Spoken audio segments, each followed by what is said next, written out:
गोईठा लकड़ी छोड़ के लोग गैस पधावो।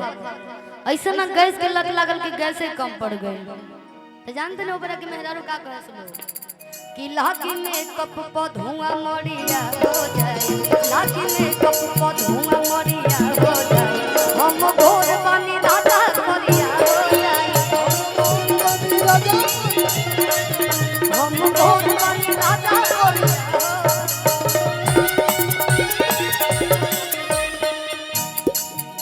अब पति परेशान बने करे कि गैस पर ऐसा ना लत लाग गई बा गैस के।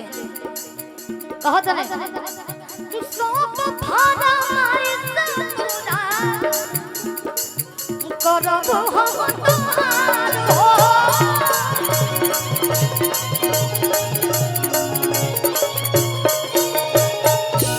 देखी हम अपने क्षेत्र में बानी तो हमरा के वो टाइप से जुनून नहीं के मतलब सब लोग मतलब चुपचाप देखा था, अच्छा लगा था ना। अरे पीछे नौजवान लोग बाबू लोग चेहरा पे तो कुछ स्माइल लिया लोग हैं। अपने में क्षेत्र में हूँ, अब हम जानी यूपी बिहार झारखंड में तो माने लोग एकदम कुर्ता फाड़ फाड़ना चल रहा है। अपने क्षेत्र में बने तो ही प्यार मिला था। ओ अरे सब भाड़ा माई पूरा कि करब हम तोहार हो कि तने मुस्काई दे तू अरे धनिया हमार हो। तले मेहरान लोग के बहाना मिल जाला एगो और ही और मिल जाला भैया कि पहुआ के पायल चाही कानवा के बाली, कानवा के बाली, ओठवा के मैचिंग कलर चाही ओठलाली। क्या बात है, गरबा हो गया।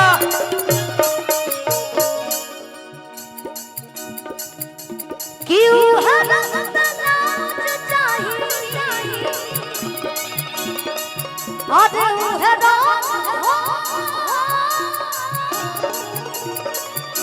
उहरा तनाज चाहिए जवन होके हावी। एक गाना सुन ले बा। ओ गुलाबी गुलाबी ओ गुलाबी गुलाबी जवन में कते हाँ गुलाबी गुलाबी जौना में के पेन्हे रौरा भाव ओ गुलाबी गुलाबी जवन सारी से भासदा गुलाबी गुलाबी जौना में के पेन्हे तोहर भाभी। और आप लोग हमें लगेगा कि सभी लोग हमारे गाना से खुश हैं, तबे हम और गाना सुने। अनगिनत गाना बड़ी से कई हजार गाना बड़ी से। और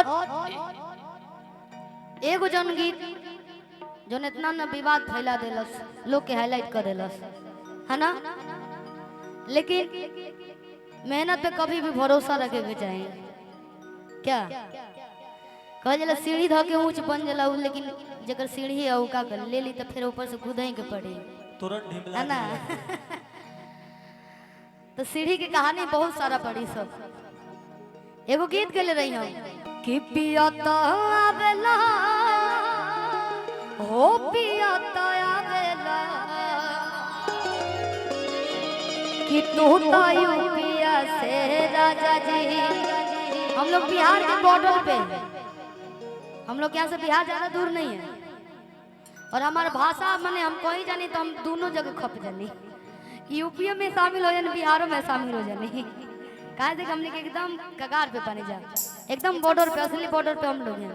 पियता आवेला हो पियता आवेला कि तू तो पिया से राजा जी पियता आवेला, पिया से राजा जी पियता आवेला, तू तो पिया से राजा जी पियता आवेला, पिया से राजा जी पियता आवेला, पियता आवेला हो पियता आवेला।